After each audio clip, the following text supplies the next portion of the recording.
నమస్తే friends, welcome back to ఈ తరం హౌస్ వైఫ్. ఈరోజు మన వీడియోలో ఇడ్లీతో మసాలా వడని ఎలా ప్రిపేర్ చేసుకోవాలో చూపించబోతున్నాను.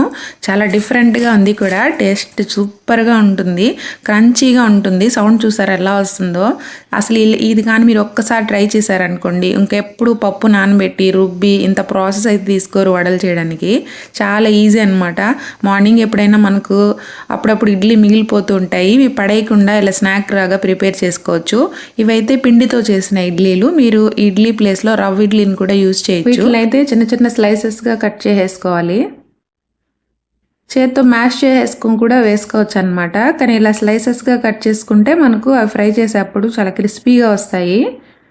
రవ్వ ఇడ్లీని అయితే మీరు ఇంకా బాగా మ్యాష్ చేసేసుకోవచ్చు. ఇవి పిండి ఇడ్లీ కాబట్టి నేను ఇలా చిన్న చిన్న పీసెస్గా కట్ చేసేసుకుంటున్నాను. చాలా సింపుల్ అండి చేయడము. టేస్ట్ అయితే మనకు బోండా తింటూ ఉంటాం కదా, అలా కొంచెం, లేదంటే పకోడీ లాగా ఇలా డిఫరెంట్గా అనిపిస్తుంది. చాలా క్రంచీగా కూడా ఉన్నాయి. ఇలా అన్నిటినీ ప్రిపేర్ చేసేసుకోవాలి కట్ చేసేసుకొని. వీటిని అయితే ఇప్పుడు ఒక మిక్సింగ్ బౌల్లోకి తీసేసుకోవాలి. ఇప్పుడు ఇందులో ఒక ఉల్లిపాయనైతే, ఒక పెద్ద సైజు ఉల్లిపాయ తీసుకొని నిలువుగా సన్నగా స్లైసెస్ లాగా కట్ చేసేసుకొని వాటినైతే ఇలా నలిపినట్టుగా చేసుకొని వేసుకోవాలి. ఉల్లిపాయలు విడివిడిగా వస్తాయన్నమాట. తర్వాత ఇందులో సన్నగా తరిగిన అల్లం ముక్కల్ని 1 టీ స్పూన్ వరకు వేసుకోవాలి. ఇంకా సన్నగా తరిగిన కొత్తిమీర, పుదీనా కూడా వేసుకుంటే ఫ్లేవర్ చాలా బాగుంటుంది.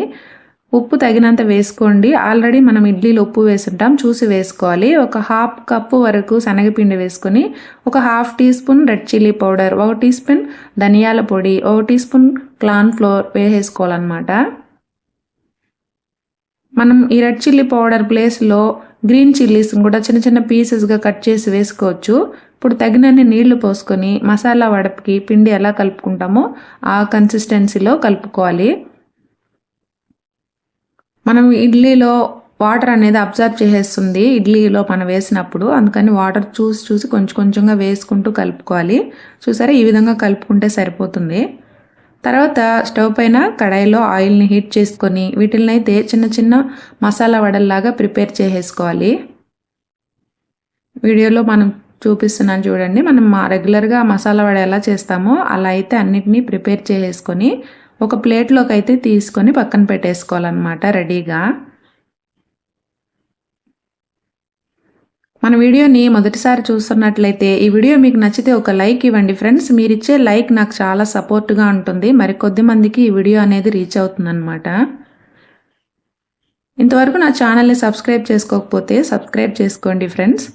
ఇప్పుడైతే ఆయిల్ని బాగా హీట్ చేసుకొని మీడియం ఫ్లేమ్లో పెట్టేసుకోవాలి. తర్వాత అయితే ఈ వడలను అయితే ఆయిల్లో వేసుకొని మీడియం ఫ్లేమ్లో మంచి కలర్ వచ్చే వరకు ఫ్రై చేసుకోవాలి.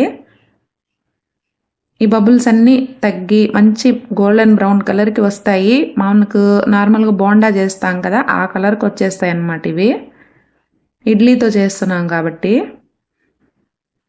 మంచి కలర్ వచ్చి క్రిస్పీగా వచ్చే వరకు ఇలా ఫ్రై చేసుకోవాలి. నేను ఇక్కడ 3 ఇడ్లీస్తో చేశాను. మనకి ఇక్కడ ఒక 10 వరకు వచ్చాయి. మీరు ఎక్కువ క్వాంటిటీ చేసుకున్న పని అయితే శనగపిండి ఈ క్వాంటిటీని కొంచెం పెంచుకొని చేసుకోవాల్సి వస్తుంది. ఫ్లేమ్ని మీడియం టు హై ఫ్లేమ్, లేదంటే హై ఫ్లేమ్ నుంచి మీడియం ఫ్లేమ్ అడ్జస్ట్ చేసుకుంటూ వీటిని మంచి ఎర్రగా కాల్చుకోవాలి. ఇలాగా కరకరలాడుతూ చాలా టేస్టీగా ఉన్నాయండి. తప్పకుండా ట్రై చేయండి. ఒకవేళ మీరు ట్రై చేస్తే మీకు ఎలా వచ్చిందో కామెంట్ సెక్షన్లో ఖచ్చితంగా చెప్పండి ఫ్రెండ్స్. రిమైనింగ్ వాటిని కూడా ఇదే విధంగా ఆయిల్లో వేసుకుని మంచి కలర్ వచ్చే వరకు ఫ్రై చేసుకోవడమే. Evening tea time snack recipe అయితే రెడీ అయిపోయింది. Thanks for watching.